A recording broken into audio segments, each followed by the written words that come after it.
Thank you, Maureen. Indeed, these are happy moments for us all as the women who are here today. I'm happy to be speaking last because I've just enjoyed listening to all the women. I was writing notes as you were speaking, and I really just want to take time, go back home, and really, interact with this book intentionally. Because what I've had today really, these are not just stories. These are people who engaged, and every word that was put in that book had a purpose. And what I intend to do is really to go in and get all the juices from your stories. Thank you. As you've heard, my name is Grace Kaome. I authored chapter 8. I talked about growing in leadership. You all have talked about Esther. That lady is amazing. When she reached out to me through LinkedIn, I asked her, what things makes you think I can write? And she told me, Grace, I've gone through your LinkedIn profile. I've seen, articles you've written, short experts you've put in, even advice you've given to people. And I think there's something in you. In fact, she referred me to articles of like 2015, Kitambo, when I was not even really thinking about what I was putting there. But she had gone through that and she had seen something in me which I hadn't really picked. And I was so touched. So I was on and off. Sometimes I would disappear. She would set up a meeting virtually and we would discuss. So eventually I said, okay, I will do it. And I'm committed to this. And I never looked back. Why did I write about growing in leadership? And I focused especially on women. I work in HR, and that has been my space. I think for me, God was very intentional with me. Very few people say what they studied in school is what actually they got to do in life. I was one of the very lucky people who, what I did for my first degree is what I got to practice even before I went for graduation. I've been in the HR space for about 15 years now, and I interact a lot with young people. So my passion is especially for young people in transition, because I see a lot of confusion in that space. And I've experienced that a lot in HR because people have confidence, in high school, in college, they're leaders, in clubs, they're leaders in many other things. But they get out and the world really is not kind to them. It really shatters all the dreams they had. And what happens is that then people get into a space where they do not understand themselves. And the leader they believed they were just gets lost. So for me, that is a space I am really interested in. And I wanted to speak to these people just to inform them that really there's something in them, even in that confusion. And many times, and especially for us African women, we get to lead even when we do not know that we are leading. In our families, you're left with a family, your siblings are there, and you're like, make sure everyone, takes a bath, everyone has food. And many times we don't see that as leadership. So what I wanted to do is to encourage them that there is a seed within them. There's a seed within each and every person.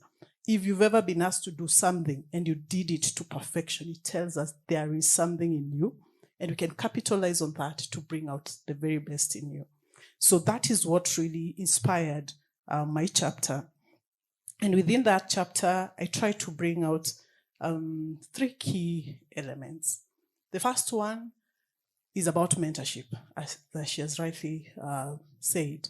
And I drew that from my own experience because when I was very young in my career, I was very bold, having worked for 1 year, and I felt I could change the world. So I'd see job adverts of 5 years and I'm like, I can do everything here. I mean, why not? So I would apply for jobs, that required 5 years, and I only had 1 year. And there was one person who was bold enough to call me for an interview. That 1 year of experience for a job that required 5 years. And I went and I did the interviews. Then after that interview, he told me, okay, we need to have a discussion. You do not have the experience that I was looking for, but I see something in you. I see a leader in you. I see someone who has the potential to really make a change in this space. And so this is what I will do. I will take a risk. I will not hire a HR manager. I will hire you. It is at a lower level position, but I will freeze my recruitment plan for a HR manager for the next 1-2 years. If you prove yourself that you can do this job, you will get that position. If you do not prove yourself, do not worry. You will keep your lower level position, but I will hire a manager for you. And that's exactly what he did. Trust me, I went to that job.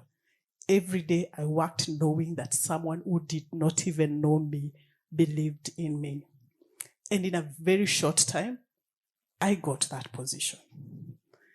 And for me, that is the power of someone believing in you. And so my challenge to you, many of us who are in leadership, do we believe in people who come to us, who are entrusted to us, or do we crush them? Do we crush those people who, just all they have is confidence, all they have is a dream, or do we really take that seed, water it, give it manure, give it everything it takes, and see something in them? So that for me is someone I really credit for my career journey. And God has been so gracious to me because throughout my career, I've had such people in my life. So I stress really then the need to have mentors, the need to believe in people. The second thing I talked about in my chapter is the environment and opportunities. For us, especially as women, because the truth is many times we get opportunities, but what do? We second guess ourselves. We do not want to take them. We think we are lesser. But look at our male counterparts. Sometimes they're not even more qualified than we are. But I'm telling you, they put on, like, yeah, we can do this, we can do this. Then, on the side, they're like, tufanye nini? But for us women, many times what we do is say, I'm not good enough. Okay, maybe give John that. We will support John to do it. Why not Mary? So for me, that section, I wanted to talk about the many opportunities that come our way, to encourage women to take those opportunities when they come. And the truth is, when those opportunities come our way, no one ever tells us that they are coming to test our leadership skills. No one tells us they're coming to test whether we are ready for a promotion or not. But if you take them, if you grab them, if you make the best use of them, then they propel you to where you need to be. And so really, let's not shy away from taking opportunities that come our way. Don't be shy when an environment is not working for you. And sometimes some environments are just not right for us. So you might find yourself in a space, and Esther knows this, we are in HR space that is toxic. You do not have to say, okay, wacha tu nivumilie, It is okay to say this environment is not taking me where I would like to be. These are my goals in life. This is what I want to pursue. And so it is not connecting to where I would like to be. So it is okay to let go. So that really matters. I talked about an environment that allows you to do three things. An environment that allows you to be yourself. An environment that allows you to think. An environment that allows you to do. If you can think, if you can be, if you can do, then you're set for greatness. Lastly, I talked about, the third thing I talked about in my chapter is attitude. I'm telling you, attitude can break or make you. And many times, even when we take those opportunities, and someone talked about, I think it was the other Esther talked about the A game. So in my section, I talked about bringing your 100%. Many times we just occupy space. Imagine we could have been somewhere today afternoon. If we are not bringing our A game to this afternoon, then we are as good as just, to not occupy vacuum too. That's not what we are meant to do in life. If we are taking something, let's just take it with the attitude of positivity, with an attitude of, yes, we will give our very, very, very, very best, in a way that it gives us so much joy. But in the process of giving us joy, it also touches other people's lives.